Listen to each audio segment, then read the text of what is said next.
lii dama jaral lu ne. man góor du ma asale góor du ma gëtëng. mais dama la ne. paquet du biscuit. benn doo ko yëy. li ma waxoon maa ngi jaba tey. li wax ji di gën a bari mu gën a metti. mais ku bëgg a gis prix dur. xeex naa mu joo xamante ne sama bakkan laay teg. man foo sax bëgguma ñàkk. foofu mu laaj nag ñu dugg biir foo rek maa la gën a xotteeku fuuf. xotteeku yow man may yàqu laa la wax. man damaa yàqu. waaw maa la gën a xotteeku ne.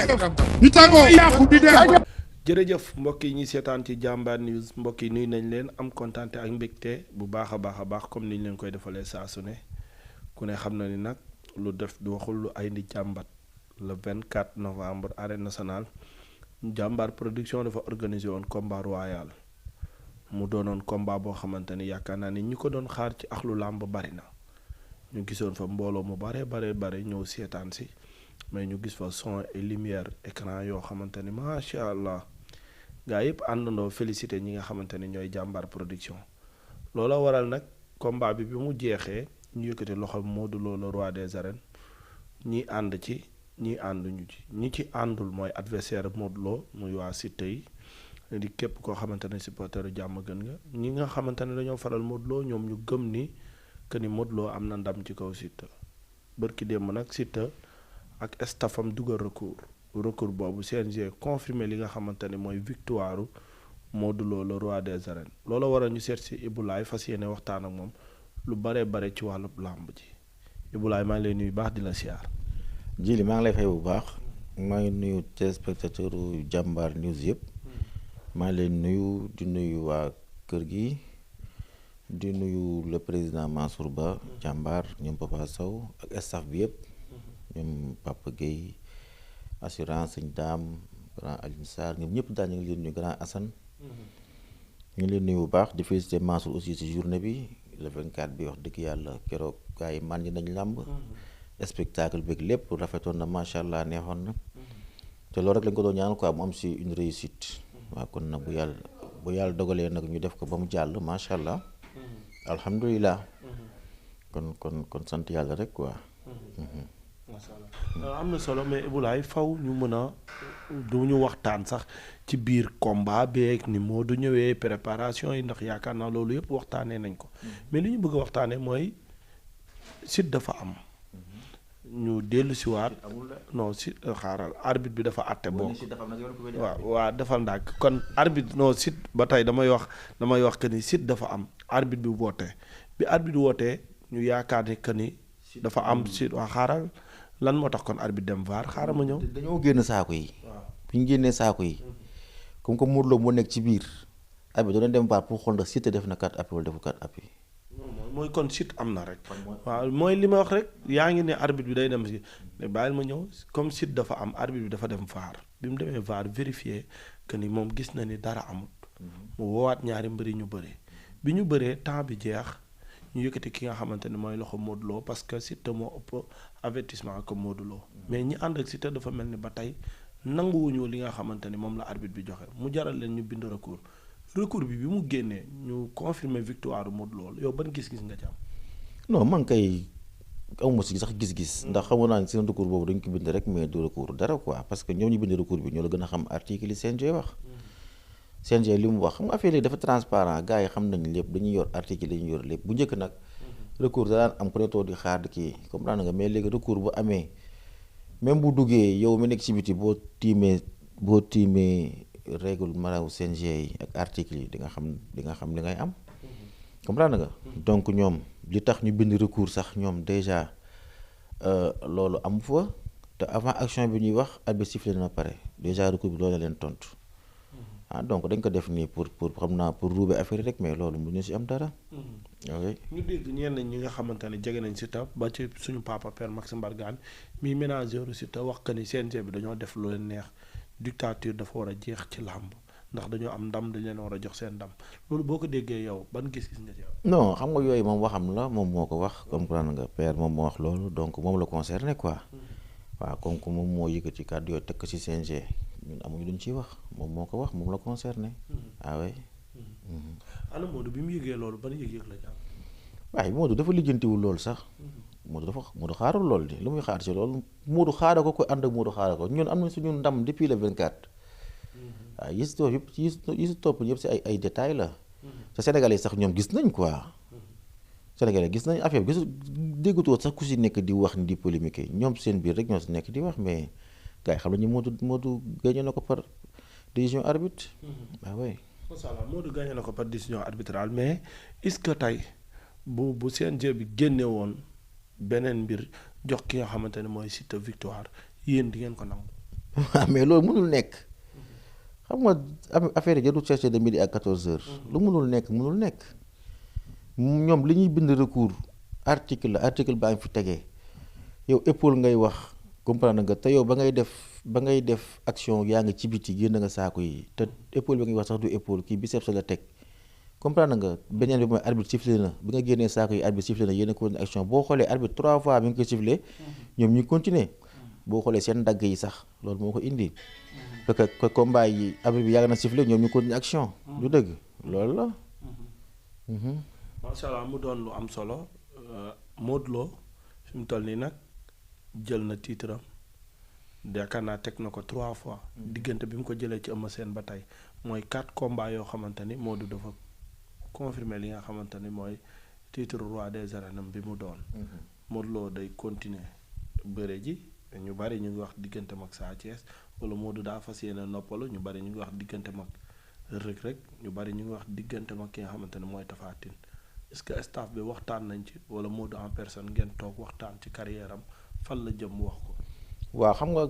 waxtaanaguñ ci boo xoolee staff bi réunion kii wooguñu tooguñu parce que tamit Modou xam nga su bëree pare chaque fois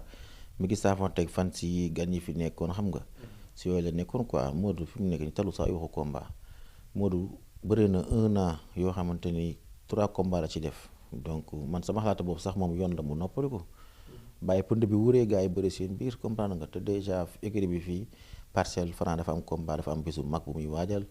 ñoom Mbacke Faye ñoom Petit Lo ñoom Sey Jàmbaar ñu bëri dañu fi am combat quoi xam nga li ma la expliqué donc te dafa war a ànd ak ñoom waaj donc daal ñun daal ñu ngi toog waaw waxaguñ dara ñu ngi toog suñu rukk après lu ngeen dégg rek xam ne noonu la fay demee quoi mais daal yi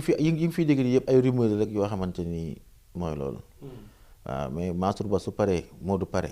léegi ngeen dégg bagage yi incha allah. macha allah ñu bari dañ doon wax diggante ma Sa Thiès mais dafa mel ni Père Birame Ngingue dàq na Sa Thiès ci plan am la yow loolu ànd nga ci. non yooyu xam nga waxu staff la quoi. donc comme que mag Père waxaguñ ci te dégguma fu mu waxee loolu tamit xam nga donc du mosu mën a sore quoi. waaw en tout cas daal staff bi bu ñu waxtaanee ba xam ne fii lañ jëm bu soobee yàlla yooyu ñëpp dinañ ko yëg incha allah. mais pour l'instant nii ñun duñ def réaction à chaud quoi dañuy toog. jël suñu temps xam fu ñu jëm. parce que Modou aussi dafa jëloon décision wàcc di may booy yi comprendre nga léegi nag booy yi presque ñi ngi jeex donc il faut que ñu xool fu ñu jëm ak naka la ñuy def bon Sa Thiès te Sa Thiès bi xam nga aussi comme ni ma koy waxee chaque fois Modou ay jëlam tamit da ciy sóor ñoom Franc da ciy sóor ñoom Gora Sock. te Sa Thiès ba toon foo xam ne adversaire potentiel lu Franc la donc am na yoo xamante ni tamit da ciy jouer quoi. mais daal lépp ay waxtaan la incha allah. macha allah am na solo Modou Lo mënul bëre mënul xeex boo ko fii jëliwoo ko du mën a bëre waxi laay gote la waaye Eumeu Sène confirmé na li nga xamante ne mooy waxi laay gote boobu bi nga ko yëgee ban gis-gis nga ci am. waaw saa yi de moom dafa def affaire irresponsable rek def affaire boo xamante ni du affaire champion du affaire ndaanaan du dara loo ko mënta quoi si lu rafet dafa wax lu ko neex dafa def lu ko neex parce que yow booy bi même su waxee loolu. te booy bi sax circonstance bi mu waxee loolu da nga koy comprendre parce que da doon bëri laay Pythagore. bi mu bëri laay Pythagore mu gis 100% parcelle bi Franc jóg Garga Mbossé jóg. Garga 2 jóg Gora Sock jóg ñoo ñëpp jóg comprendre nga. waxu si Modou Lo kese de ku ne wax na ko wax na Franc wax na Garga 2 ku ne wax na ko yàq na ko li mu koy yàq quoi. mais loolu da lay wëni booy bi combat bi moo tax muy waxee foofu. mais Eumeu Sène bu ñëw di dëggal loolu comprendre nga déjà booy bi xale la. yow même bu doon da nga yëgal sa téléphone woo ko si ne que booy champion du waxee nii ak nii ak nii sa kilifa da nga koy joxe nii ak nii mais nga ñëw ci dëggal loolu mooy que yow doo dara Eumeu Sène dafa wàcc boppam foofu quoi loolu du waxam warul nekk waxam Eumeu Sène man dama yaakaar ni moom daal communication mënu ko quoi li muy def ay toj-toj ci communication dafa bari. loolu ko toj-toj mais toj-toj la waru ko def amu ci droit kuy taxaw ci réew mi Sénégal fi naan ay Modou Lo mënta bëri Balla Gaye mook Modou Lo moo gën a saxaar foofu te Balla Gaye foo ko dékkee micro mu jox daye Modou Lo jox ko champion am Modou Lo foo ko dékkee micro ci Balla Gaye mu wax la daye Balla Gaye ci bëri wax la champion am Eumeu Sène rek ngay jox micro muy wax lu ko neex moom daal xam naa daal ñoom la ñag war ñu ko bàyyi muy gaaw di wax quoi moom ay toj rek lay wax toj rek waaw oui. yow kon daf mel ni Eumeu Sène wax daf la metti non mais du neex kenn ko ànd ak Modou du neex benn amateur du neex kenn loolu c'est pas normal warul dëggal loolu ci kanamu Sénégalais yi quoi yow ku la jàpp duma la ñaari yoon premier combat bi ngeen bëri 2012 xaw ma saa yi def la bëriloo ba nga lacc mu daan la daanu xale moom mooñ daanu xale la tegal 16 waaw moom après moom nee na Modou Lo daanu mu ko daanu kuy jàng bëri la quoi waaw léegi ku la bëriloo ba nga bàyyi mënutoo dara mu tegal la 16 nga ñëwaat deuxième combat mu dóor la nga këpp ba léegi mënoon nangu même bu dee nangu woo mais yow loolu dañ ko sa xol mais du looy génnee nii di wax di ko manifester am na loo xam ne rafetul moom daf ko wax ak ci xolam la ko tibbee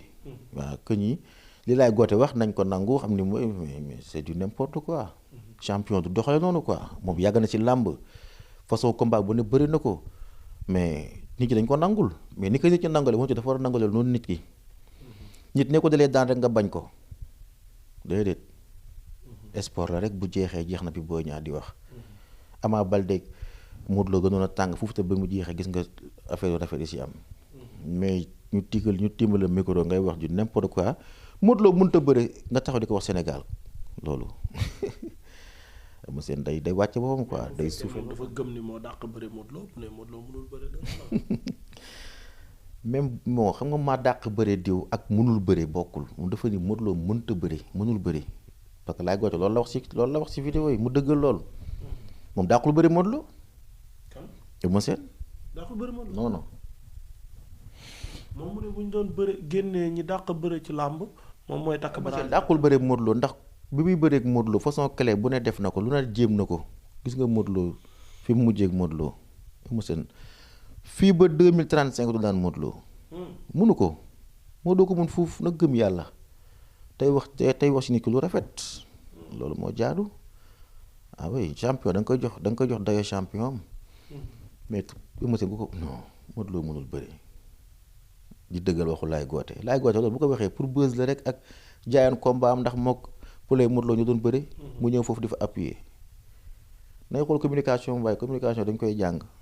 mais ba tey indi na li nga xamante ne mooy tournoi bi yoo xamante ni moom Eumeu Sène gëm na ne tournoi wuñu moom na jàll fa yow Balla Gaye Eumeu Sène su bëggee bëri na jëm bëreeg Franc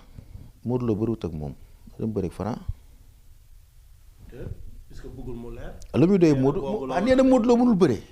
moom lu ne wax na ko Modou Lo fii la taxoon naan ay Modou Lo champion kolo lu ne wax na ko Modou Lo ba pare topp si ginnaaw Modou Lo boobu ba léegi Modou Lo mënul bëri kay dama seeti ko mën a bëri nga bëri ak moom dem jël Franc wala ay Alioune Seye de ñu mu bëri ak ñoom. mais tournoi bi nee na tournoi bi bu pënd bi wuree boobu nag la ñuy nangul ku nekk ndax 2-2 bi dafa bari tam kenn lañu jël ay 2-2 ku nekk sa combat la ñun suñu combat ak Balla Gaye suñu combat la moom combat ak Eumeu Sène combat am la Balla Gaye ak Bombardier seen combat la comprends nga voilà moom li muy wax ni yëpp pour bëriwaat ak Modou la na gëm yàlla rek te dem joxe chance comme ni gars yi di joxe chance ñi ngi fii di wax ay Modou Lo diw ak Balla Gaye Siteu ak moom na jéem a jox ci boxe chance moo gën yi muy wax ni ay tournoi yëpp day compliqué. kon yow da ngay confirmer li nga xamante ne moom la Modou Lo waxoon mooy ñaanuma revanche mais également tamit mayetewuma li nga xamante ne mooy revanche da nga koy confirmer ba tey. waaye Modou Lo daal lépp lu mu wax ñu ngi si ginnaawam waaw mais Modou Lo moom bu dee joxoo ko cër joxoo ko dayo bi moom respecté woo champion am te bàyyi ko fi nga dem xool leneen yow Modou Lo du champion mënul bëree mënul dara kay loo koy laajee. non ñaar yëpp dafa juum. ah ñaari combat yëpp dafa juum. kan. Eumeu Sène. nu mu juumee. mooy bu njëkk ba dafa bëree ak loo xamante ne xalaatu ko woon ci Modou daan ko deuxième fois bi round amul sax round d'observation la def daw attaqué Modou dóor ko mu daanu yooyu yëpp mën na nekk erreur ci biir combat mu xam ni la bu ñëwaatee troisième fois mën na rectifier erreur yi mu defoon. premier combat ba daal leeral na lépp boobu dañoo bëri dañoo xeex ma duma ko si biir géew yóbbu ma ko si ay saako de si biir géew laa ko duma yóbbu ko ardo 2 fois xam nga 3 fois dem na ko ardo ñëw ma bëri la ko ba mu bàyyi ma tegal ko siège mu jaaxaan du dëgg deuxième combat mu ñëw mooy titre roi bi mu ñëw léewtoo indiwaat kuwam boobu mu indi ci premier coup ko mooy guuseem boobu rek laawam boobu noonu Modou esquive siggi jàpp loos bi njett ko uppercut mu wàcc lu mu bëgg ci saay jeex na waaye mu naan ay tournoi ak affaire yooyu moom tànk nangul Modou Lo champion du am fi dara ne dam jëli Franc moom fii la ko Franc dëkk mu ni Franc dafa réew lu dëgg Franc dafa réew amul respect nii naa moom laa bëggoon jël nii kërëb kërëb mais waxee na mag yooyu waaw Franc dafa réew ci waxin moom tey li mu yàq Modou Lo nii loolu lan la moom ku taxaw naan ay Modou Lo mënul bëre di jël exemple si xale bu ndaw boo xamante ni moo wax li mu wax naan ay li laay goote wax xaw ma dana ak lan loolu moom lan la loolu manque de respect la wala lan la moom day wax nit ñi luy vexé nit ñi moom boo ko waxee mooy loolu na jël Franc moo ko ni muy def nii Alioune Seye mu ngi Franc mu ngi fi na bàyyi affaire trio yi muy wax trio wuñu xaw ma trio xaw ma. yow daal grand contre petit bi nga gën a bëgg daal. grand contre petit bi grand contre petit combat njar ndey mi combat jànk yi. mais jël na benn petit jël na Sa Thiès am ci moom ndam moom kay macha allah. petit yi des na Alioune Seye mu ngi fi ñoom Serigne Ndiaye ñu ngi fi boo yi bëri ñu ngi fi amuñu combat waaw moom mu ngi nii amagul combat lu muy xaar moom. yi muy xaar yëpp mi ngi koy romb na jël si boo yi bëri moo gën mu naan ay trio te mu nangul Modou Lo champion bi mu doon. voilà ñi da ngay am respect si nit quoi. macha allah am na solo Modou Lo ki nga xamante ne mooy Mansour Ba wax que ne bëgg na mu bëreel ko mois de juillet est-ce que loolu staff Modou Lo ak Modou Lo waxtaan nañ ci ndax moom waxoon na ni combat bi bu ñu bëggee mois de juillet mais yaakaar naa ne ba tey est-ce que loolu mu ngi ci ba tey. waaw loolu waxtaan la rek quoi Modou mën na bëri fin de saison mën na bëri année prochaine mën na bëri janvier déwén mën na bëri dans 3 mois mais lépp waxtaan la quoi waaw moom laa lay wax bu ñu waxtaanee ba tënk rek après lépp dina leer incha allah waaw mais daal xamal ni Mansour Ba daal moom tànk mi ngi pare pour tëgg Modou rek moom incha allah waaw mooy loolu quoi te Mansour pare na Mansour sax duñu waxtaan Mansour pare na pour tëgg Modou affaire yi noonu la quoi parce que tamit Mansour Ba Mansour muy Modou quoi Modou muy Mansour. macha allah mais Modou saa yu amee combat dañ doon affaire bi da daan équilibré wu mais combat bii dañ dégg le Modou dañ koy xeex dañ koy soot Modou ñu koy xeex dañoo bari est-ce que xeex am na ci làmb ba tey. non yooyu moom xam nga ay waxu amateur la ay waxu supporter la comprendre nga. waaw mooy loolu quoi ay dañ koy xeex bi nga ko dalee xeex ba léegi daanawul kay macha allah kon ñii xeex nañ bàyyi yooyu moom focus yu sax yooyu moom du si focus quoi. non mu daal moom bu amee bésam si lay nekk si lay xool lijjantiwul leneen quoi. maa lay jaajëfal bu baax. kontaan naa si yow Djily jaajëf merci. jërëjëf. lamb ji dafa jaral lu ne. man góor du ma asale góor du ma gëtëng mais dama la ne. paquet du biscuit. benn doo koy yëy. li ma waxoon maa ngi jaba tey li wax ji di gën a bari mu gën a metti mais ku bëgg a gis prix tour xeex lamb joo xamante ne sama bakkan laay teg. man foo sax bëgguma ñàkk waxuma laaj nag ñu dugg biir géej foo rek maa la gën a xotteeku fuuf xotteeku yow man may yàqu laa la wax man damaa yàqu waaw maa la gën a xotteeku ñu tàggoo yàqu di dem